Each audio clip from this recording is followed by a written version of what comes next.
मैं अपनी ज़िंदगी के बेहतरीन साल फ़ौज में गुजारा हूँ, इंडियन नेवी में।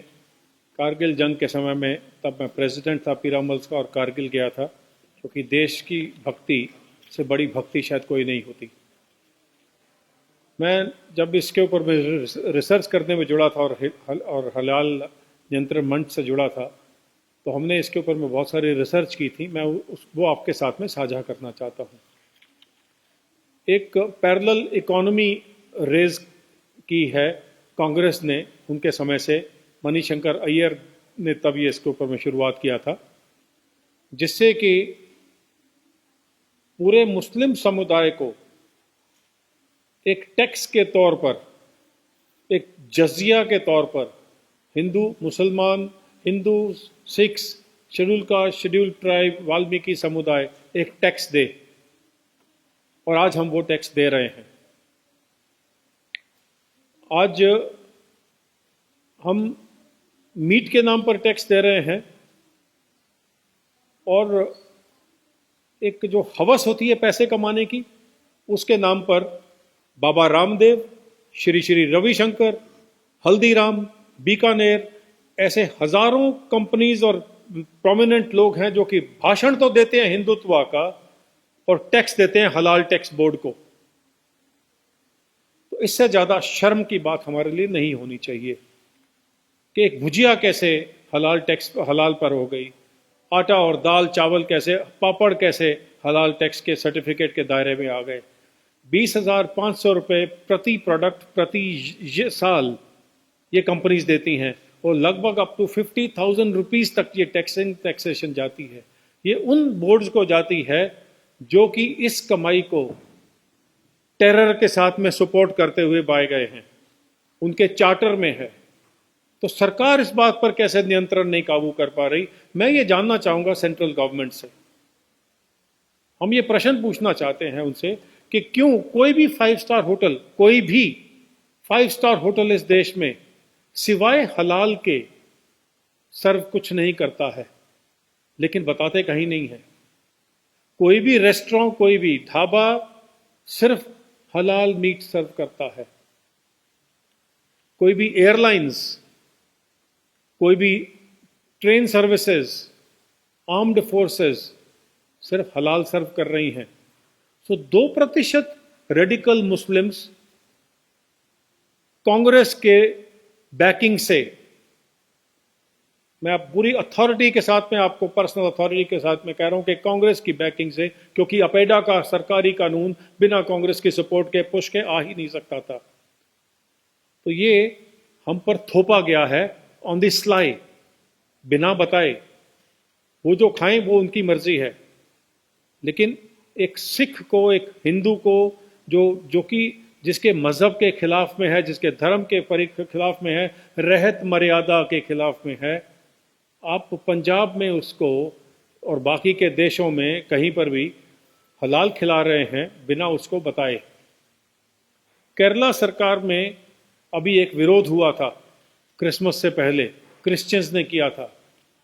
कहा था कि हमें हलाल मीट कैसे सौंपा जा रहा है, कैसे परोसा जा रहा है, और उसको पूरे दम से उन्होंने हटाने की कोशिश की, उस विरोध को शांत करने की कोशिश की।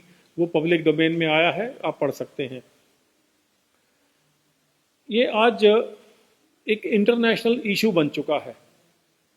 बेल्जियम से, जैसे मेरे कलीग जस्टिस पवन कुमार ने बताया, बेल्जियम में क्या हुआ।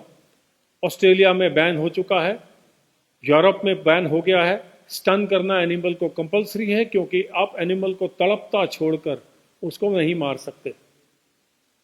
ये हमारे कानून में है, लेकिन फिर भी उस सारे कानून की बिना देखरेख के, बिना उसको हवा में धज्जियां उड़ा के उसकी, और तो और टिल रिसेंटली जो हमारी जो एक मंदिर है इस देश का, पार्लियामेंट, उसकी कैंटीन में भी हलाल सर्व होता था। तो उनके पीछे पड़े कि ये क्या कर रहे हैं आप। तो जो अभी आए ओम बिरला जी, स्पीकर साहब, उन्होंने उसको हलाल को वहां से हटाया और सिर्फ वेजिटेरियन किया। क्या आपने किसी को बताया वहां पार्लियामेंट में कि आप जो दूसरे समुदाय के लोग हैं वो हलाल खा रहे हैं? क्या आप झटका मीट मुसलमानों को सर्व कर सकते हैं? क्या आप उनके साथ में वो कर सकते हैं जो आपने हमारे साथ में किया? तो ये गद्दारों की अगर लिस्ट बनाई जाए तो उसमें सबसे ऊपर में गांधी फाउंडेशन, गांधी डायनेस्टी आती है। जो उन्होंने सिखों के साथ किया वो अलग बात है, उन्होंने किसी को नहीं छोड़ा है अपीजमेंट के लिए, या उनकी जो बैकग्राउंड रही है, कनेक्टिविटी रही है इन लोगों के साथ में। अभी हलाल ब्रॉथल्स हो गए हैं, हलाल बैंकिंग तो आनी है बाकी। अभी लिपस्टिक हलाल होना चाहिए, ड्रग्स हलाल होना चाहिए, शरीयत लॉ 2%। फिर जो रेडिकल्स हैं, सभी मुस्लिम्स तो रेडिकल नहीं होते, बहुत मिनिमम होंगे, वो 2% रेडिकल्स और 100% रेडिकल कांग्रेस, ये मिलके एक गठबंधन बना के पूरे देश को हलाल कर रहे हैं। और हम चुपचाप से सहन कर रहे हैं, बिकॉज हमें तो कोई जूता मार जाए हमें फर्क नहीं पड़ता है। Beat Sikhs, beat Hindus, we have become important, very important, नपुंसक हो चुके हैं, क्योंकि हमें आवाज उठाना अपने ही हक के लिए आता नहीं है। और ये बहुत शर्म की बात है जो मैं आपके साथ में साझा कर रहा हूं। जी, तो समझ में नहीं आता है कि आवाज कैसे उठाएं, आप कहते हैं। तो यही, इसी के लिए आप लोगों से प्रार्थना है। हलाल क्या है ये लोगों को पता नहीं है। हलाल सिर्फ मुसलमानों का एक रिलीजियस तरीका है, वो हिंदू सिखों के धर्म के विरुद्ध है। ये हमें समझ में नहीं आता है। क्यों वैक्सीन हलाल होना चाहिए, क्यों ऐसा कुछ लोग इसके ऊपर में प्रेशर कर रहे हैं? मैं उन देशों से पूछना चाहूंगा, जैसे पाकिस्तान ने बताया था, पीछे उनके बहुत बड़े प्रवक्ता हैं, कि मुसलमानों ने तो एक बॉल पॉइंट की निब तैयार नहीं किया है, वैक्सीन कहां से तैयार करेंगे? अभी कुछ एक कंट्रीज ने बोला है कि जो पोर्क का अगर जेलेटिन है तो वो कोई बात नहीं, उसको चलने दीजिए, इंसानियत को बचाना जरूरी है। ये मुस्लिम देशों ने कहा है, लेकिन उसको मनाने के लिए फंडामेंटलिस्ट को कहां राजी करेंगे? आपने हमारे कॉन्स्टिट्यूशन की धज्जियां उड़ा दी, वो कॉन्स्टिट्यूशन जिसको कि हम अपना माई बाप समझ के चलते हैं। आपने लीगल इश्यूज को दरकिनार कर दिया और हलाल सर्टिफिकेशन की तैयारी कर दी। सो एयर इंडिया के किसी भी जहाज में आप जाइए, आपको एयर होस्टेस सिर्फ मांगने पर हलाल सर्टिफिकेट की फोटो देगी। आप खींच सकते हैं उसको कैमरा से, उस पर लिखा है कि ये फलाने उलेमा ने इस तरह से कलमा पढ़ के और इस तरह से किया है। उसका कलमा पढ़ना बाकी के धर्मों के हिसाब में कहां फिट बैठती है? जब आप, मैं ये क्वेश्चन रामदेव जी से पूछना चाहता हूं, क्योंकि जब भी हलाल सर्टिफिकेट देते हैं तो एक मौलवी उस प्रोडक्शन हाउस में जाता है और वहां बैठकर कलमा पढ़ता है।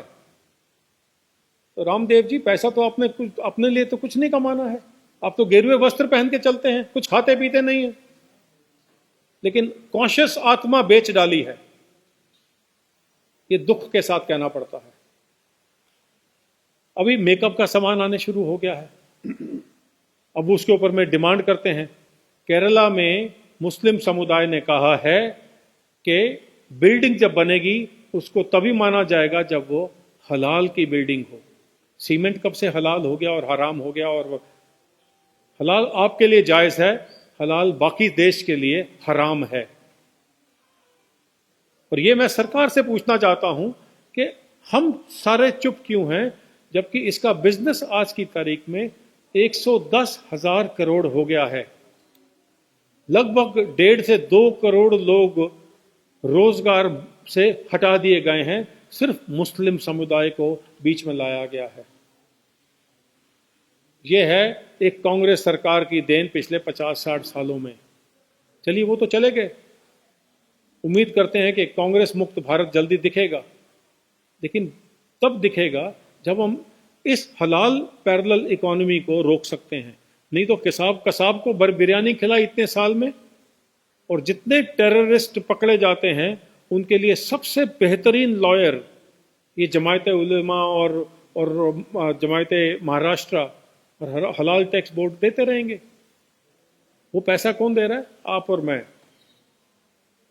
क्या ये इस देश के लिए, जिसको हम बड़े शौक से, गौर से, गर्व से बोलते हैं हिंदुस्तान, जायज़ है?